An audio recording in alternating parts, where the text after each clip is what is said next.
Hey everybody, welcome to Grow My Officiant Business. Thank you so much for joining me today. If you're listening on the podcast or watching a video, I so do appreciate you taking the time out to listen to this content, and it's my desire to help your business. I hope that the information that you get from me truly does help your business grow, help you become the officiant that you want to be, and helps change your life. So thank you so much for listening. Today I want to jump in to a subject that I hear often. People ask me about elopements, micro weddings, large size ceremonies. Chad, what should I be doing?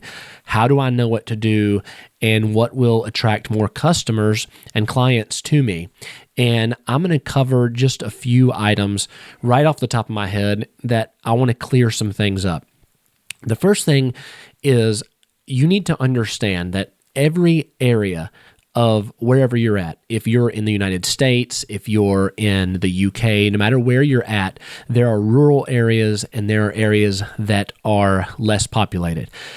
If you're in an area that's less populated, that means your services that you offer need to be based on what that area supports. So like if you live near mountains and you know people come to the mountains on vacation and people like to get eloped in the mountains, and you have done your research and you know what competitions around there, your services should reflect the area that you're in. If you're in an area that's less populated, your services should include, most of your services should include a larger travel radius. So for instance, if I'm in New York City or in a large city in North Carolina like Charlotte, my services are going to be a much smaller territorial radius. So a much smaller travel radius than if I was out in the country. I would need to include in my services, up to whatever, 30 miles, whatever that includes, where you can get out to where people are getting eloped, getting married. Now, the type of service, for instance, if you're doing a micro wedding or an elopement, a lot of those will take place in a tourist area or at the beach or in the mountains or some other tourist area. So if you're in a tourist area like New Orleans, you're probably going to end up doing a lot of elopements and a lot of micro weddings, and your services, your webpage, your marketing, everything should kind of be funneled into those services that attract people more. If you're in a large city that has a lot of things to offer already, and there's tourism there, but there's also a lot of people that live there and they're going to be getting married, go on Google and look at all of the venues, look at all the wedding venues, and you'll be able to see what type of services you should offer, because the wedding venues are a telltale sign. If you go and you see a lot of wineries and breweries and really nice historic buildings, and you know that these buildings can hold hundreds of people, and you see on their site that people are having weddings at these venues, and they're larger weddings, 100 to 300 people weddings, that's great. Your services should center around doing larger ceremonies. Is that where you're going to make a lot more money? Maybe. If you're in a touristy area and you're offering micro weddings and elopements, then we have to talk about taking the elopements and micro weddings and making them completely customizable and having add-on services. I've had people come to me and say, Chad, I've tried doing elopements. This area I know has a lot of people that get eloped, but I'm only charging, $150, $175, and that's hard to do enough elopements to support my business. And that is not how we do it. That's not what I teach. And if you listen to me, you will know that in the past I've talked about add-on services. This is what I teach and train my students to add on services. You have to be flexible and be able to customize your services. For instance, I do elopements, and I have a very small elopement that is $150. However, there are set requirements. So if they go on my website, they see there's an elopement ceremony, but it has to be on a weekday. It has to be between whatever hours I put, 8 and 3, and it has to be within 2 miles of my office. So the time I'm spending on it It's already a templated ceremony, and it says that on my website that this is a template. It's pre-written, and if you want custom, then that's going to be an add-on. If they want to go outside that 2-mile radius, that's going to be an add-on. If they want to have a custom ceremony that includes their love story and vows, that's an add-on. And by the time they add things on, they're like, man, that can get expensive. Oh, but wait, I have an elopement package that includes all of those things. It includes me going up to 7 miles. It includes an arbor that I set up. It includes custom vows. It includes several items, and they see that, and that's between $500 and $700. So you see my price range, even though my time only went up a little bit because these add-on services, I'm not traveling that much further, but I'm adding it on to make it worth doing that for me and to make it profitable. It's all profitable based on the time I spend on each service, each ceremony.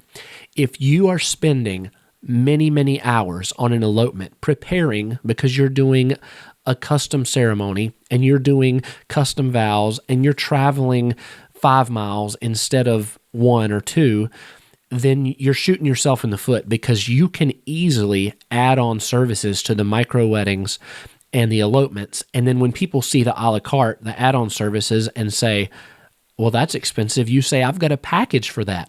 Then the package includes all of these things for them, and the package is what you want to sell anyway. By signing up on your website to do elopements and saying, hey, I want to do elopements, and telling people you'll do them for $150 and then traveling and all of the other things you're adding in, that is not a business. Your business has to be profitable based on your time, based on how much time you put into the ceremony, based on travel, and then based on the perceived value that the customer sees. So when they see the elopement and all the add-ons and say that's expensive, and then you say, I've got a package for that though, and they're like, wow, that includes everything. The perceived value of that package, when they first go on your website, they might say, I don't need a package, but then they've added on all these other things. Then the perceived value of that package is it's much more valuable to them because you have told them what's included and shown them why that package is more valuable, and then they go with the package. I probably say 95% of the time talk people into getting a package because it will save them money, but it's actually more money for me than if I would have just sold them the straight out ceremony or elopement. They're getting a package. So this whole thing is me trying to teach you that if you will allow yourself to not be by the book, I'm offering this and this and this, and that's what people are going to get. But if you will be different than your competition and you will actually customize packages and you will allow people to freely think and say, oh, I'd like that. Oh, I'd like that. I'd like that. How much is that? And then you say, I can make you a package for that, and it'll save you $100. And that package ends up being $600, and it includes these items, and you're making more money with the package. The perceived value is better than all of these a la carte things because they're saving money. But ultimately, if you would have just gone with one service instead of building a package, you wouldn't have made as much money. And then you're going to have a happy client. They're going to tell everybody they customized this package for me, and it turned out to be incredible. They saved me money, and then other people will come to you. So the main thing is look at your area. Look at the area that you're in. Who do you serve? Look at your competition. And you've heard a lot of this stuff before, but I've had some questions lately about micro weddings and elopements and how people don't make enough money off of them. And I hope this will clarify some of that. Now, if you're in an area where you can do ceremonies that have 200 to 300 people, or even starting at like 100 people and up, you can charge a really decent amount. I mean, you should be charging at least minimum $400 and some of them up to $1,000 and more. You should be known for your style, for your specialty. And if you want to know more about that, keep following me. I've actually got some copies here of, if you're a new officiant, or even if you've been doing it a while, you might want to download this anyway since it's free. This is can you see it? It's the Quick Start guide for officiants, and it is jam-packed with some of the stuff that I teach. You can see how much is in there. Oh, can I get the back? Yeah. So it's got a lot of good stuff in there, and it's free. It's completely free. You go to the website and you tell me which email to send it to, and I send it to you. So growmyefficientbusiness.com, that's there. This is more of a recent thing, but this is for people who have been in business a while, and they're trying to kind of reformat their business plan and get a growth plan. And like, Chad, I don't even know what you're talking about. I've never had a growth plan. Then you definitely need to go and download this, because this is one of the first steps that I teach my students. It's one of the first steps that I teach in the course. And so this is free on the website too. You just answer a couple of questions, which helps me.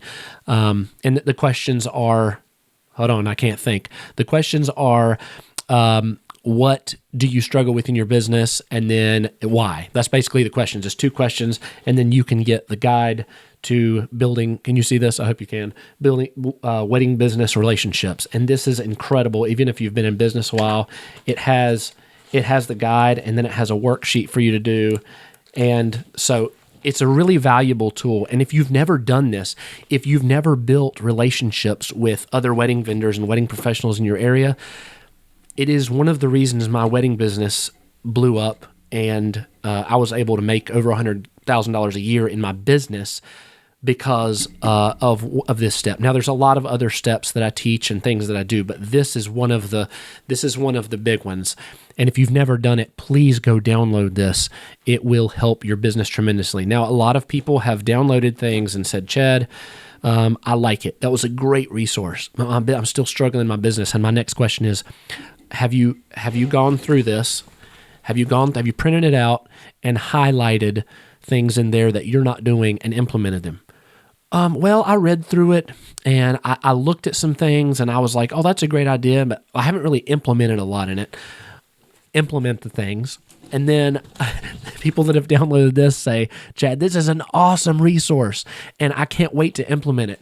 Please don't do that. Don't say, I can't wait to implement it. Go implement this in your business and change your business. Your business, the performance of your business, and the income that you make can literally change your life. It can take you from a full-time job that you hate into doing this full-time and you loving it. It can change your passion, because once you start making the money, you're more passionate, you're more self-confident, because you're like, man, this thing is working for me. And I'm trying to give you these tools, not so that you can say these are cool resources, but so that you can take them and you can highlight things and you can write them into a new business plan. Even if your business plan is just a notebook, write them into your new business plan and say, I need to implement all these things, and start tomorrow. Start today implementing these things in your business. I made these because I care, and I want you to be able to have the success in your business, and I want you to be able to achieve what you want to achieve, what you need to achieve to not just support your family, but to fill that passion for your job and to love your career as an officiant. So I really hope what I've said today, some of you will take it to heart. All of you will take it to heart. And if you needed that, I want you to take the advice and implement it. Change your pricing structure if you need to change that. Change the way your packages are structured. If you don't have packages, please get some packages, because when people look at your pricing and start adding mileage, and if you've priced that right, your services right, and they're adding mileage, and then they're like, ooh, I'd like to add that, and I need to add this custom vows, and I need to add a special ceremony. By the time they add all that, they should be able to go to a package you've created, or you should be able to create a custom package and sell that. Seal the deal by saying, hey, I've got a custom package that includes all that. Even if you have to make it up on the spot on the phone and say, I've got a custom package that includes all that, it'll actually save you $75. It'll save you $100 if you'll go ahead and book that today. Seal the deal, make the sale. A lot of you are struggling with making the sale, sealing the deal, and getting people to commit immediately, give you a retainer, and book the date. And if this piece of advice can help you get that retainer and make more sales and price your packages higher and make more money, then I'm happy. I've done my job today. So again, thank you for listening to Grow My Officiant Business today. I hope that you'll go and get these 2 resources. And then I hope you'll not only download them or print them off or whatever. I hope you'll take them and implement them into your business. Please reach out to me if you have anything for me, if you have any questions, or if I can help you. Chad at growmyofficiantbusiness.com. Go to the website, get the free resources, and I can't wait to talk to you again really soon. Have a great day.